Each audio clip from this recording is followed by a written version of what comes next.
ఈసారి ఓట్లు జోరుగానే నడిచినాయి, ఫైటింగ్లు కూడా జోరుగానే నడిచినాయి, పొట్టు లొల్లులైనాయి, పొరక దాన్నుకుర్రు. మరిగా గిసొంటి యాళ్ళ ఓట్లేసిన డబ్బాలను భద్రంగా దాచిపెట్టాలంటే మస్తు ముష్కిలే.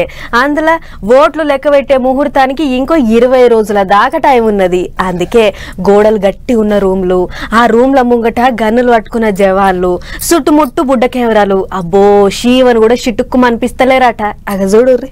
పబ్లిక్ మనసులల్లో ఏమున్నదో ఎవళ్ళున్నారో సప్పుడు దాకా ఎవళ్ళకు తెలియకుండా ఓట్ల రూపంలో టిక్క కటకలు ఒత్తిపోయినరు.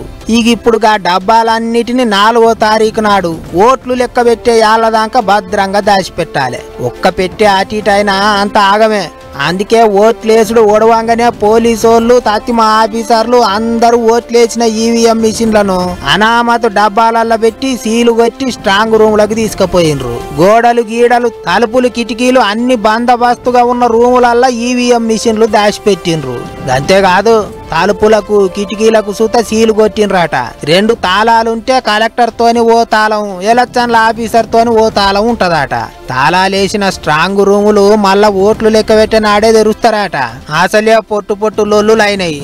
ఇంతే వాళ్ళన్న రూముల మీద పడి ఆగం పట్టేయగల్లా అని బందోబస్తు గట్టిగానే పెట్టిర్రాట.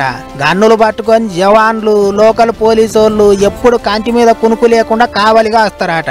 చిడగత్తోళ్ళే వాళ్ళన్న అగ్గి పెట్టినా పెడతారు. అందుకే ఫైర్ ఇంజన్లను కూడా ఆ దగ్గర పట్లనే ఉంచుకుంటున్నారట. ఇటు తెలంగాణలో కూడా ఎక్కడి ఓట్ల మిషన్లు అక్కడ డబ్బాలలో పెట్టి తీసుకుపోయి రూములలో దాచిపెట్టిండ్రు. 24 గంటలు సీసీ కెమెరాలు పోలీసోళ్ళ నజర్లనే ఉంటాయట. దినం ఎలక్షన్ల ఆఫీసర్లు ఎవరిలో ఒకళ్ళు చెకింగ్లు చేస్తూనే ఉంటారట.